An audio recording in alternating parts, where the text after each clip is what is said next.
Hey friends, I'm Leah Scholl, pastor at First Friends Meeting here in beautiful Greensboro. I wanted to share with you today a little of what I'm calling the door before, a little preparation for worship on Sunday morning. This week we'll begin a message series on the Gospel of John. We'll read chapter 1, verses 1 through 18. This passage introduces us to Jesus, not in the same way that the other Gospels do. Matthew and Luke introduce us through Jesus' birth, and Mark introduces us to Jesus when he begins his public ministry. But John starts at the beginning, in the beginning, which are the opening words of Genesis. In the beginning, Bereshith in Hebrew and Arche in Greek, but there's a switch.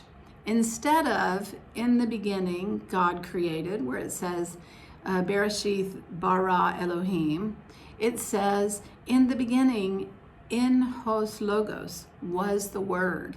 In the beginning was the word. So we have our first analogy of who Jesus is. Logos, the word. In Greek philosophy, logos means word and language, but it also means the divine reason. It orders the cosmos and gives it form and meaning. There are more analogies in this passage. Jesus is called life, Jesus is called the light. And then there are descriptions, deep descriptions. Jesus is the one who gives power to become the children of God. Jesus is the Word become flesh. Jesus dwelt among us, the flesh, the Word living among us. Jesus is full of grace and truth.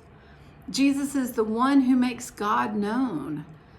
And Jesus is compared to Moses, who gave the law, but instead Jesus is the giver of grace and truth.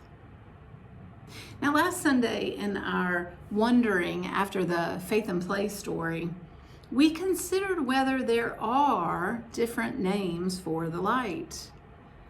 The Gospel of John specifically gives us two, Word and life. And then it subtly gives us others, like grace and truth. So I wonder if we could consider this query. Can we call the light by a different name? And if so, what are some names that would suit the light? Thanks for watching. I hope to see you this Sunday at 11 a.m. at First Friends Meeting.